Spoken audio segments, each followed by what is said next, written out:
XRV、このアルミホイルの裏まで綺麗なんです。程度いいでしょ。25年経ってる車だからね。これクリア塗ってるな。で実際に買われたお客様は19歳。売っていただいたお客さんへの動画でもあるんですね。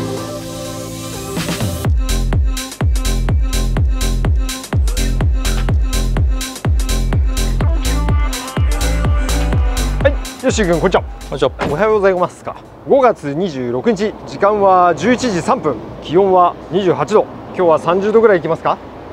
いきます。いきますね。はい。まあ暑い日が続きますが、やっていきましょう。はい。車屋さんの仕事なんでね、洗車するとき外ですけど、事務処理の時中ですから、外で働く職人さんたちに比べたら大したことはねえです。でも暑いです。まあそうだね。はい、暑いね。気をつけて水分取りながらやっていきましょう。はい。今日紹介させていただくのはこちらのチェイサーになるんですけれども、はい、もう期待させてがっかりさせてしまったら申し訳ないので、はい、もう先にこれ取ってください。あれ、ソールドアウト。ソールドアウト。売れてるんです。売れてるんです。すいません。売れちゃった車を紹介させていただく動画になりますと。そういうパターン。そういうパターン。はい、理由は一応2つあって、まあ、はい、お伝えしたいことが1つあるのと、はい、であとは何度も言うようにこれから買おうとしているお客さんっていうか見ている方とかこれから検討している方向けにやっている動画ではありますけれども、はい、まあ一方で売っていただいたお客さんへの動画でもあるんですね。前も言ったでしょ。そうですね。買い取りさせていただいて、やっぱりなかなかね個人で動画撮ってって収めるのもまあもちろんいいんですけれども、はい、ねうちがいいのか悪いとは別として、まあそこそこ綺麗な状態で、はい、ちゃんと撮ってもらうってでそれがYouTube でいつでも見れるっていうのは結構思い出になると僕は思ってるんですよね。そういう声も聞きますよね。そう、はい、っていうのがあったので、まあこちらのお客様も売っていただくときにYouTube 撮らさせてもらいますんでっていう話をさせてもらって、はい、でぜひ見たいってことだったんで、はい、売れちゃったけれども撮らさせていただくと、そういう動画になります。OK ですか？はい、であともう一つは、最近のそのチェイサーの動画たくさん上げてまして、はい、前回の動画なんかでいうとキャンペーンみたいなところをやってたりとかするんですけれども、はい、チェイサーとにかくめちゃくちゃ売れるんですよ。なんかそんな感じです。そんな感じでしょ。はい、めちゃくちゃ売れて、で問い合わせも、めっちゃかぶるんですね。はい、で当然買える人もいれば、買いたくても買えなかった人もいるわけですね。はい、わかります？はい、要はタッチの差で売れちゃったっていうところなんですけど、はい、っていうところがあって、まあ買い方っていうとちょっとおこがましいんですけど、まあ、やっぱりその人気車を買うにあたって、はい、なんかこういうのをやっとくといいよっていう話なんですよね。はい、事実じゃあこの車もう今このもう動画を紹介してるタイミングでは、はい、もうすでに売れちゃってるじゃないですか。そうですね。売れちゃってますよね。はい、でこの車ホームページにもホームページ上げてないんだこれ。上げてなかったですね。ホームページ、写真は撮り終わって、はい、ホームページのね、はい、写真は撮り終わってでホームページにアップしようかなと思ったらお客様いらっしゃって、はい、これなんすか載ってないけどめっちゃ綺麗じゃんっていう話で、はい、これ買いますっていう話になったんですよ。なるほど。っていうとやっぱりじゃあホームページの情報見ます、インスタの情報見ます、YouTube の動画見ます、はい、じゃあそこから検討しますっていうとなかなかちょっと厳しい時代になってきちゃってるんです。ちょっと遅いんですね。まあでもいいんだよ。ゆっくり考えることは大事なんで、はい、早くすることを強くお勧めはしないですけれども、はい、当然人によってさ車の買い方って違うわけなんで、はい、だからゆっくり見て考える方、いろいろ見て考える方、見積もり取ってから考える方、いろんな人がいていいと思ってて、はい、まあそれはそれで尊重するんですけれども、まあただ変えなきゃしょうがないからね。そうですね。そうっていうのがあるので、まあ一つ最近の傾向としてまあこういう人気車を買うにあたって事前にやっといた方がいいかなとか心構え的なところをちょっとおこがましくもご説明できればいいなと思ってます。じゃあそんな感じで今日売れちゃったチェイサーですけれども今後入ってくるチェイサーを買うにあたっても含めてやっていきましょう。 OK ですか？はい、はい、じゃあ本日よろしくお願いします。お願いします。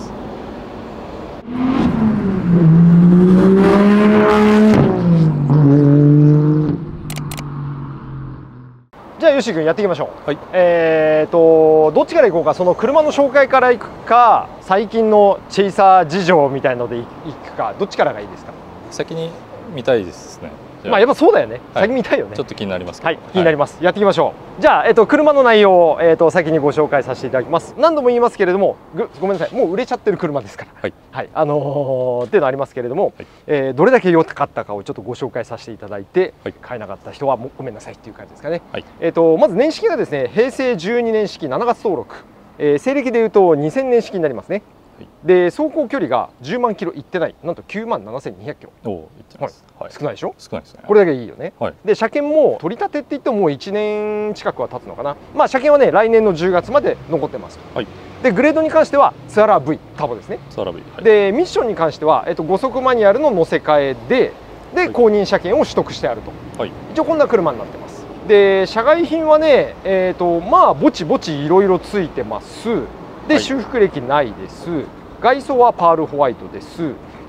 一応そんな感じで、ない外装めちゃ綺麗っていう、はい、そんな1台になってるという感じです。まあ売れちゃった車ですから、はい、否定はしませんので、はい、マイナスな要素は全部すっ飛ばして、はい、いいところだけをご紹介させていただくという感じになります。はい、外装に関してはね、まあ基本はノーマルプラスアルファぐらい、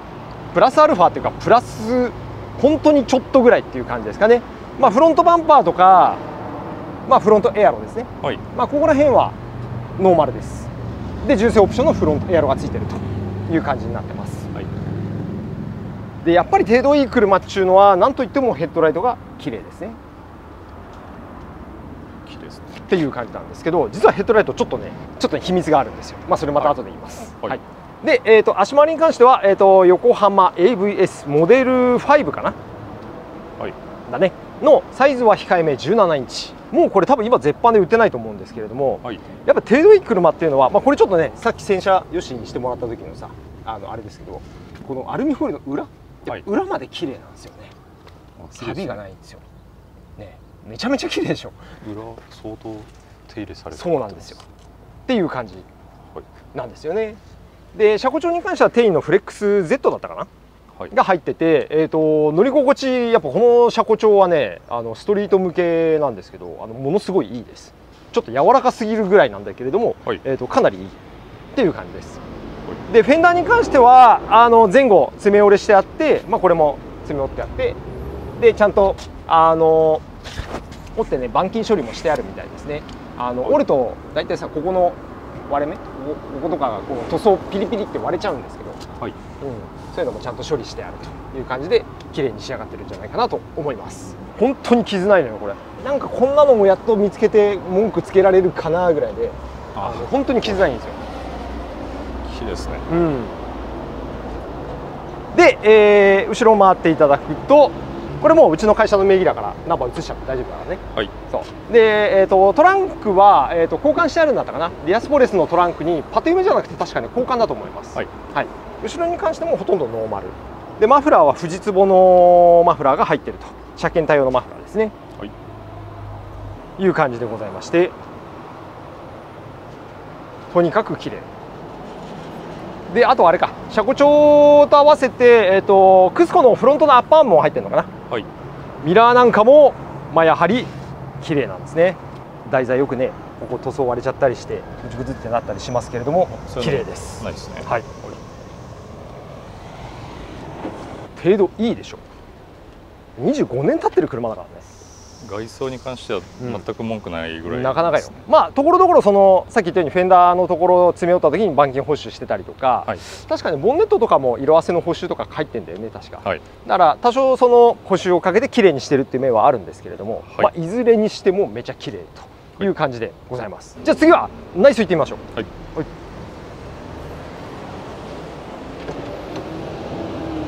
じゃあちょっとエンジンかけちゃうね。はい、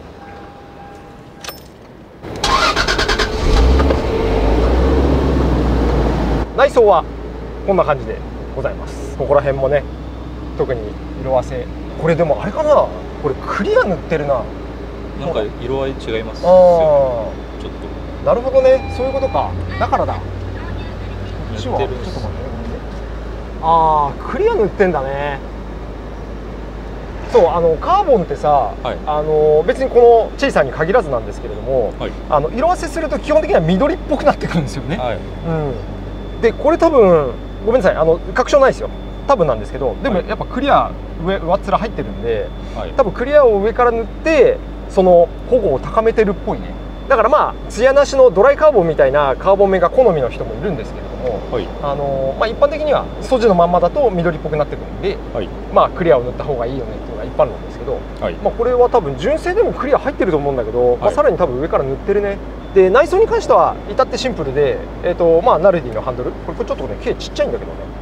はい、なんか運転しててでも楽しい感じよ。はい、ナルディですね。であとは、デフィの追加メーター、ブーストと水温かなっ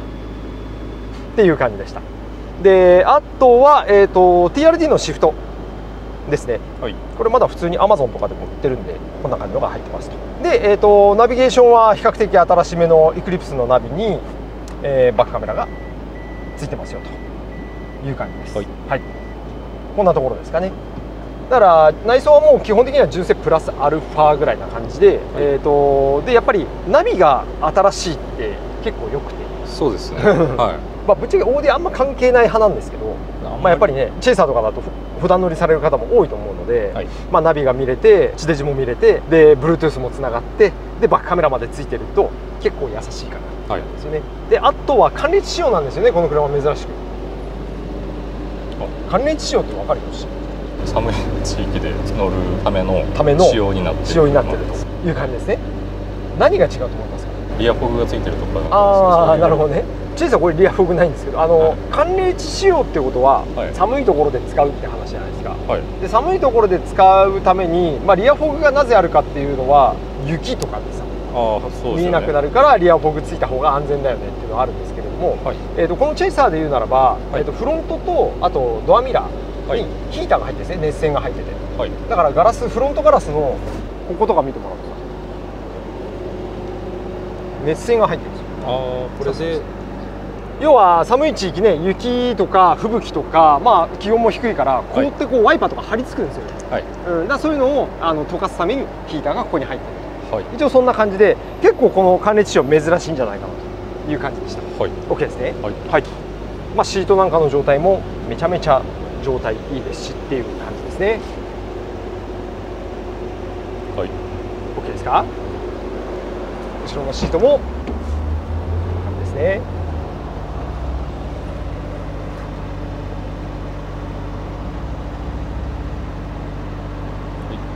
OK ですか。はい、はい、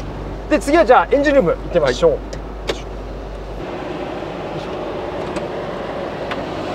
はい、エンジンルームこんな感じでございます。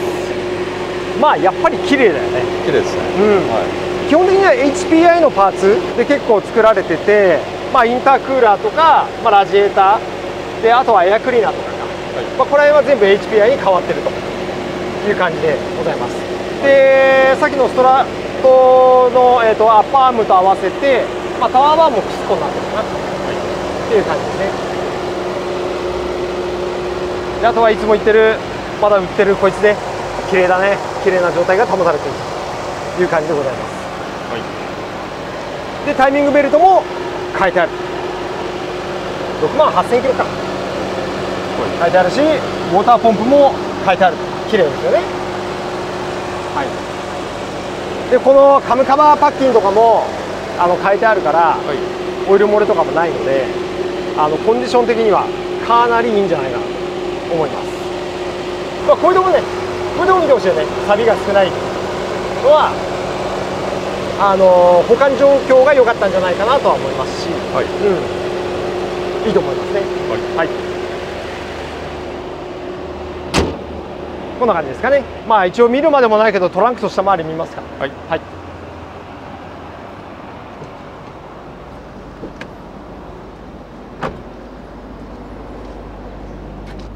トランクに関しても、はい、こんだけ綺麗です。綺麗でしょ。綺麗ですね。はい、こちらもよいしょ、こんだけ綺麗ですと。ですね。綺麗です。はい、真ん中に関しても文句なしの状態で、よいしょ、そんな感じですね。はい、めちゃめちゃ綺麗。逆に綺麗すぎる。綺麗ですね。はい、という感じですね。はい。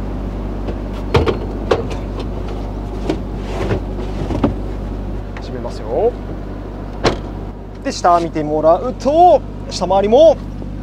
かなり綺麗じゃないかなと思います。ここら辺なんかも見てもらうとめちゃめちゃ綺麗な。綺麗ですね。という感じなんですね。OK ですか？はい。はい。でヘッドライト。はい。ヘッドライトはですね、まあチェイサーってやっぱりちょっと曇るんですよね。プラスチックなのかなのヘッドライトだって。はい。でそれお客さんもちょっと曇ってきたりとかして、はい、でこれはですね新品のグランデ用のやつなのかな、キセノンじゃなくて、はい、普通のハロゲンのヘッドライトのカバーに変えて、はい、ヘッドライトのケースに変えて、でライトは LED に変わってると。なのでキセノンヘッドライトじゃなくて LED ヘッドライトという感じで、こんな感じですね。はい、キセノンライトとは違って、まあ、1回でパッてついてパッて消える、パッてついてパッて消えるという感じなのと、まあ、色味が変わらないっていうところですかね。はい、っていう感じで、これなんかも結構ポイント高いんじゃないかなと僕的には思っております。 OK ですか？はい、はい、じゃああとはマフラーの音を、まあ、もう売れちゃってる車なのでそんなに吹かさないんですけれども、はい、まあ、軽くやりましょう。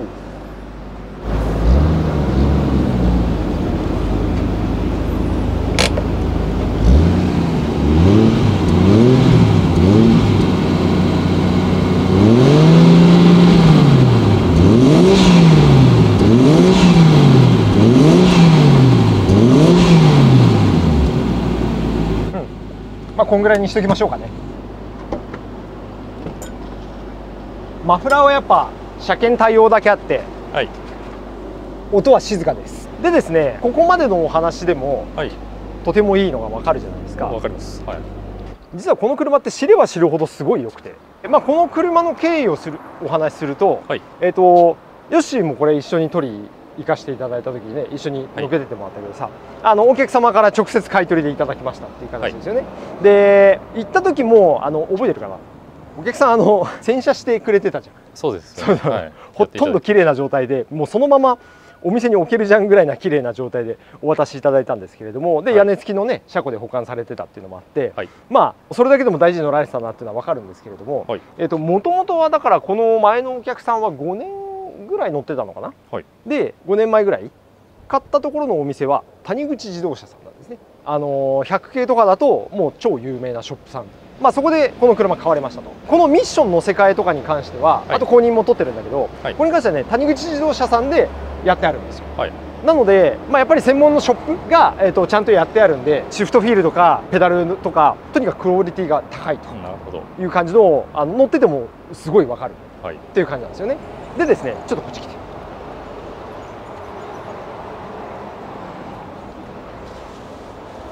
でこの車には、はい、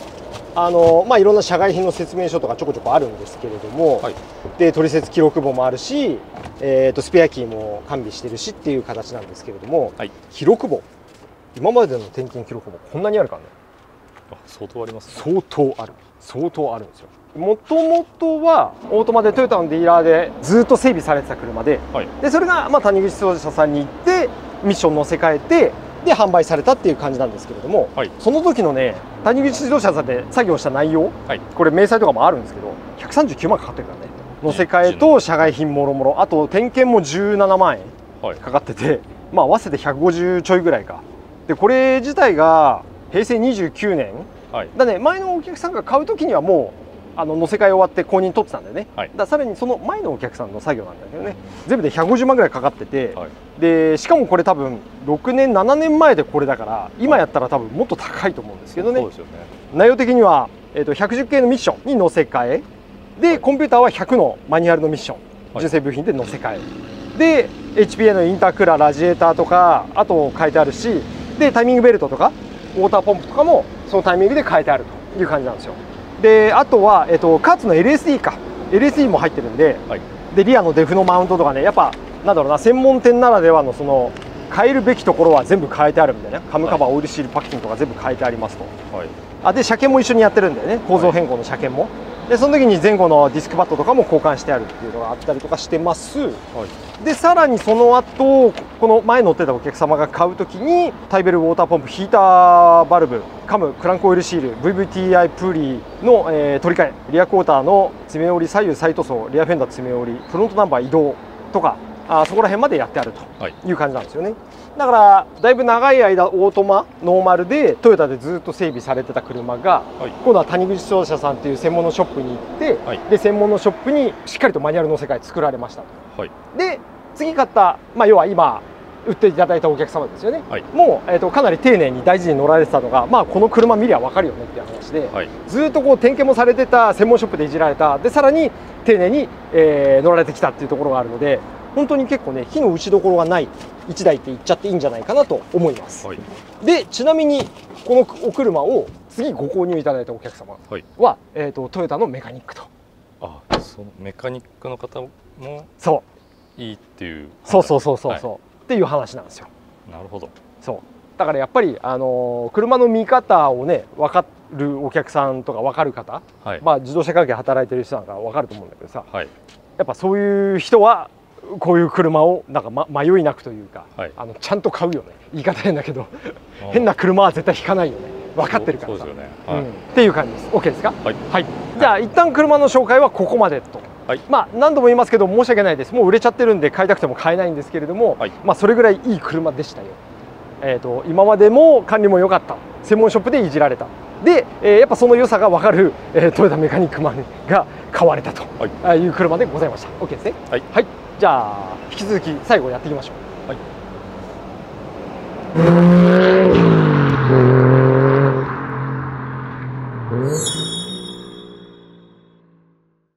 じゃあよし君、